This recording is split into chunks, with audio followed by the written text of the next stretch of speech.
வாவர் கரையோர பகுதிகளில் வாழ்ந்த ஒரு போர் முனை வீரரும் கடற்கொள்ளையரும் ஆவார். வாவரின் பெயரை கேட்டாலே அது பலருக்கும் பயத்தை உண்டாக்கியது.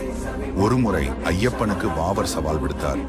சிவபெருமானும் மோகினியும் ஒருங்கிணைந்து உருவாக்கிய தெய்வீக மகனான ஐயப்பன் தர்மத்தை நிலைநாட்ட தனது பயணத்தில் இருந்தபோது ஐயப்பன் வாவரை நேருக்கு நேர் சந்தித்தார். அவருக்கு சவால் விடுத்தார். தன்னை யாரும் தோற்கடிக்க முடியாது என்று வாவர் நம்பியிருந்தார். கடும் போராட்டம் ஒன்று வாவர் மற்றும் ஐயப்பன் அவர்களுக்கிடையே நடந்தது. அவர் ஐயப்பனின் தெய்வீக சக்திகளுக்கும் மெய்ஞானத்துக்கும் சமமாக இருக்க முடியவில்லை. ஐயப்பன் போரில் வாவரை வென்றார்.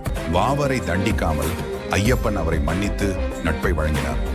ஐயப்பனின் தெய்வீக சக்தி மற்றும் கருணையால் வாவர் தனது தவறுகளை உணர்ந்து தனது கொடிய வழிகளை கைவிட உறுதியானார். அவர் தனது வாழ்க்கையை ஐயப்பனை சேவிக்க அர்ப்பணித்தார். சபரிமலையை நோக்கிய பயணத்தில் பக்தர்களின் பாதுகாப்பையும் நலனையும் உறுதி செய்வதாக நம்பப்படுகிறது.